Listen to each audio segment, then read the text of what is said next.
Before leaving home, Jack writes a letter to explain his plan. His sister Lily has been mentally ill since their mother died and tried to self-delete, but Jack saved her just in time. Jack wanted her to be released to home care under the family doctor, however she became a ward of the state and has been sent to an asylum, where no visitors are allowed. Desperate to help her, Jack decides to pretend to be crazy, so he's sent to the asylum too, leaving the letter behind as insurance policy. He starts by getting some wounds, cutting his hair very badly, and breaking the mirror. Then he goes out shirtless in public and starts bumping into people while cursing and talking nonsense about monsters. Soon the police arrive and hold him down while the paramedics give him a sedative. Moments later, Jack is taken to the asylum and a guard named Charles carries him away on a stretcher to see Dr. Janetti. Jack feels dizzy because of the sedative but still manages to say more nonsense to keep up his act.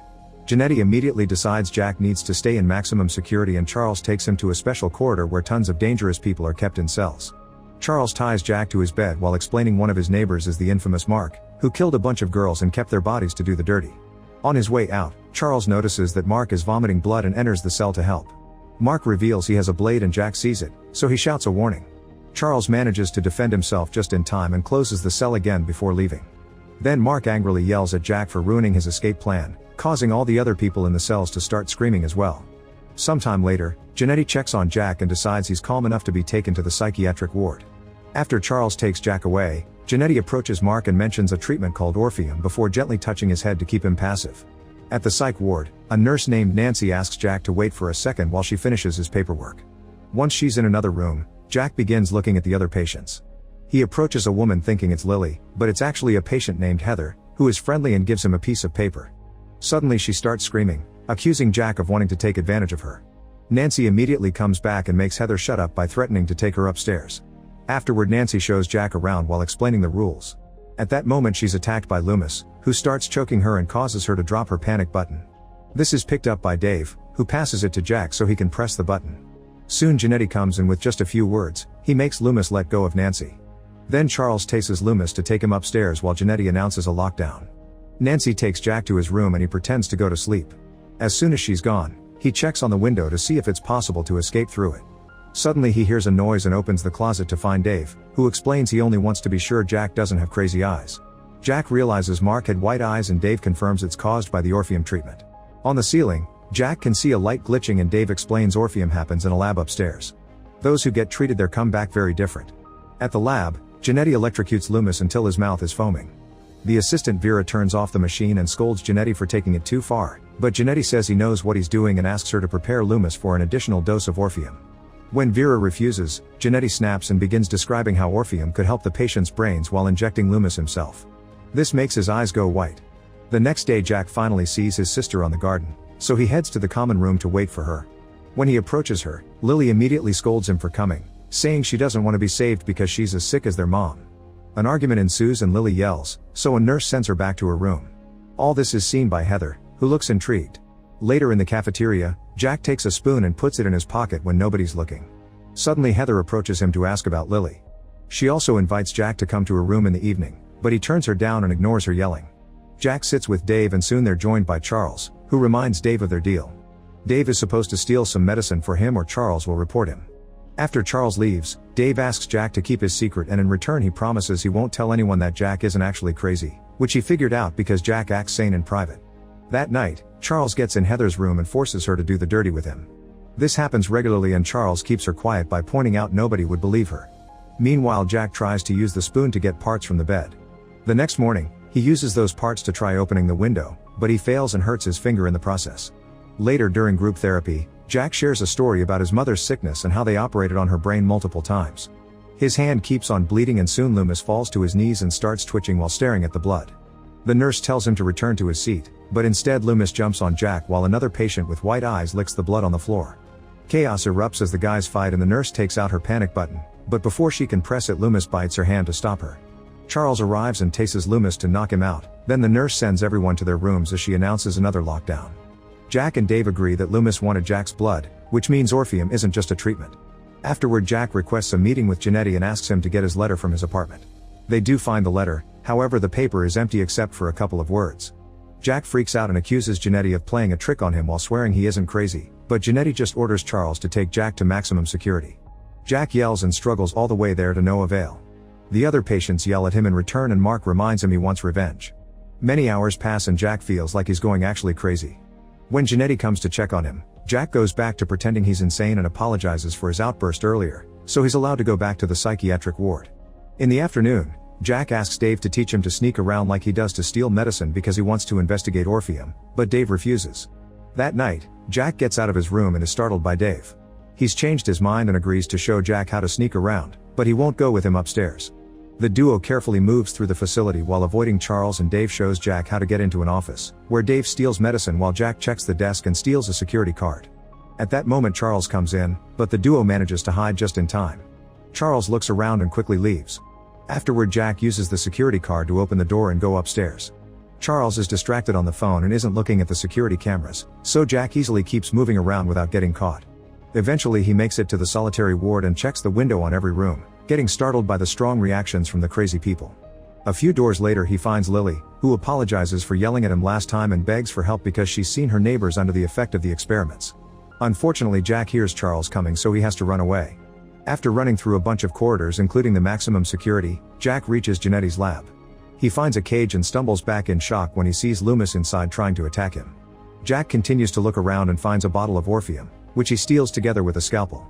Then he has to hide because he hears voices. Janetti comes in followed by Vera, who points out Orpheum is multiplying in the patient's body. Janetti snaps and pushes her against the shelves, tying her up while explaining that Orpheum is more than medicine. He says it's actually nanotechnology and it's behaving the way he programmed it to. Vera points out Orpheum is mutating and could become contagious, but Janetti ignores her while getting an injection for himself. Next he makes a cut on her leg with a scalpel and her pain is so exciting that he starts doing the dirty by force while Loomis watches. When he's done, he orders Vera to find the mutation to control it. Then Vera gets her fingers wet with her blood and teases Loomis with it. The next day, Heather teases Jack because he looks like he didn't sleep. He ignores her and approaches Dave to show him the Orpheum bottle. When the nurse comes to remove his tag, he manages to hide the bottle in his fist just in time. Afterward, Jack brings Dave outside and asks him to steal Charles' keys so he can rescue Lily. They're interrupted by a patient with white eyes, who has found a cat. He shows the animal off before suddenly decapitating the poor creature to eat it. The duo panics and tries to run, only for the guy to grab Dave. Jack immediately pushes the man to save Dave and gets attacked instead. As the two men wrestle on the ground, the other patients take the cat's body to feed. Thankfully, Charles arrives and tases the guy unconscious. That night, Jack has a nightmare full of creepy images like crazy people getting violent, his mom's death, Lily's self-deletion attempt, and weird mutated bodies. In the morning, Jack rushes to the common room and kicks a table as he demands to see Lily. The nurse tells him that she's upstairs with Janetti, making him furious.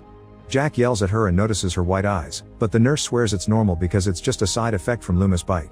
She considers sending him upstairs, but Nancy takes him back to his room and locks the door. Meanwhile, Vera brings food to the patients in the maximum security, pushing it through a special hatch. Mark throws his plate on the ground, saying he prefers it when his food is alive. That night, someone enters Jack's room and he jumps on them, but it's just Dave who's managed to steal Charles' keys by putting sleeping medicine in his drink. As the duo makes their way upstairs, Lily is tied up in the lab and begs for mercy while Vera tries to feed Loomis. He's asleep, so she tries poking him with a stick, which accidentally falls. When Vera tries to take it back, Loomis suddenly grabs her arm and breaks it to suck the blood. As Lily screams for help, Vera pulls back and loses her limb, so she ties her belt around the resulting stump to handle the bleeding. At that moment, Janetti enters the lab and gets mad at Vera for putting the entire program at risk. Vera calls his attitude out, but he just says that she didn't care when she wasn't the victim. He ties her to a bed in another room to treat her and takes a sample from her arm while confirming the infection is spreading, which makes him happy. Then he goes looking for Charles and doesn't find him. However, he does see Jack and Dave on the security cameras. He tries contacting Charles, but he's sleeping in Heather's room and she hides the radio. Jack and Dave continue to sneak around and cross the maximum security hallway. Mark offers to team up with them, but Jack refuses. At that same time that the nurse comes to check on Vera, Janetti snaps in anger and short-circuits the electricity, causing the doors of the maximum security area to open. All the dangerous patients come out and Jack fights them off while Dave struggles with the door until he opens it. The duo gets into the other room and uses Charles' taser to short-circuiting the lock, causing a shock that pushes the patients back. Then they start running away, only for the dangerous patients to chase after them. Eventually they reach the lab and it takes Jack several minutes to deal with the lock. The patients are about to catch them, but the duo opens the lab just in time and goes inside, pushing the door to lock it and crushing a patient's fingers in the process. Then Jack rushes to untie Lily, who confirms Janetti hasn't injected her yet. Meanwhile, the nurse is taking care of Vera's wound, but at that moment she finally loses it and starts feeding on it. Back to Jack's group, They leave the lab and now have to cross maximum security to reach the stairs. In the cells, there are lots of blood and bodies from the patients killed by those with white eyes. They open the door at the end of the corridor only to find it blocked, meaning it's a trap. The infected patients come out of the ceiling, so Jack tries to activate the elevator with the wires from the lock while Lily and Dave fight the patients with the tasers. They start bringing enemies down, and if anyone ends up bleeding, other patients end up feeding on their teammates. Suddenly Mark reaches Lily and starts dragging her away, but luckily Dave attacks Mark and saves her just in time. When Jack is finally done with the elevator, he joins the fight and almost gets killed by an enemy, only for Lily to defeat the guy by tasing him in the mouth. The trio rushes to get in the elevator and Mark goes after them, holding the door open. However, Jack stabs him in the chin with the scalpel, allowing the elevator to close. In a few minutes, the group makes it to the psychiatric ward and Jack breaks the elevator's pad so they can't be followed. They're shocked to find blood everywhere, so Jack asks Dave to protect Lily while he investigates. He follows a weird noise and opens a bedroom door to discover Heather eating a dead Charles. She immediately sees him and begins following him, thus Jack steps away and pushes other patients off before punching Heather and running away. As more patients follow him, Jack returns to Lily and Dave and they block the door before leaving. In the reception, Nancy sees them and throws a chair through the glass in panic, but she calms down when she realizes the trio isn't infected. Eager to escape too, she guides the group to the kitchen to find an alternate exit and grabs some knives for self-defense. Suddenly a patient jumps on Jack, but the guy gets easily overpowered and they kill him with a knife to his face. Soon more patients arrive and a vicious fight ensues as blood is splattered all over the kitchen thanks to all the stabbing. A bunch of patients get killed as the heroes make their way through the kitchen and finally reach a back door, which they make sure to lock before going up the emergency stairs. Eventually they find an office and try to look for a phone, only to find the infected nurse instead. She explains Janetti is looking for a solution, so everyone should wait. The nurse also yells at Nancy for abandoning her station, but Nancy shuts her up by stabbing her. Next, Nancy remembers Janetti has a gun, so the group runs to his office. Dave takes a sword from the wall and Jack opens the desk drawer to find the gun together with his real letter. On their way out, they notice a blood track on the floor and follow it. At that moment the nurse bursts through a door and attacks Nancy, only to get stabbed to death by Lily. Then they run through the recovery ward and find Vera, who tells them about a hidden passage in the lab and how to use the laundry chute to avoid the stairs. Before they leave, Vera asks for euthanization so she doesn't become a cannibal too. Nancy gives her an injection and Vera dies. The group starts running again to avoid more incoming patients while looking for the laundry chute. Nancy opens a door and finds an infected cleaning lady, who jumps on her and bites her neck. Jack rushes to shoot the woman down and checks on Nancy, who sadly is already dead. Meanwhile Dave and Lily find the laundry chute, so they start climbing through it while Jack keeps firing at incoming patients. Heather also comes and Jack tries shooting her, only to discover he's out of bullets. Instead he kicks her off before getting in the chute as well, causing Heather to follow him. After some struggle against her hands, Jack manages to stab her and make her fall. The trio continues to climb and comes out in maximum security, where the infected patients have eaten each other. Suddenly Mark blocks their way and attacks Jack with the scalpel from before. The men barely get to fight before Lily kicks Mark off and stabs him first, killing him for good. Then the trio finally reaches the lab, finding Loomis is still in his cage. While Jack and Lily uncover the secret tunnel, Janetti appears and grabs Dave, slowly sticking an ice pick in his eye to perform an improvised lobotomy. It doesn't kill him but it destroys his brain. Next Janetti hits Jack with a lamp and tries attacking him with the ice pick, so the siblings fight together to overpower the doctor. Jack steals the ice pick when his leg gets stabbed and pushes Janetti, stabbing him back before Lily tases him unconscious. When Janetti wakes up, he's been tied to the cage so Loomis can feed on him. The siblings run away through the secret tunnel while hearing Janetti's screams. The tunnel takes them to the roof, and as the siblings go down the stairs, Jack accidentally drops the Orpheum bottle, which breaks. In the morning, they're finally out and wandering through the road until they're found by the police. After hearing their story, the cops drive to the asylum and Janetti opens the door looking just fine. Suddenly a bunch of infected patients burst out and kill the cops on top of the car while the siblings helplessly watch. In the end the patients run away into the wild to spread the infection, ignoring Janetti's screams saying he can help them. Make sure to subscribe and turn on notifications so you can watch more videos like this. Thanks for watching.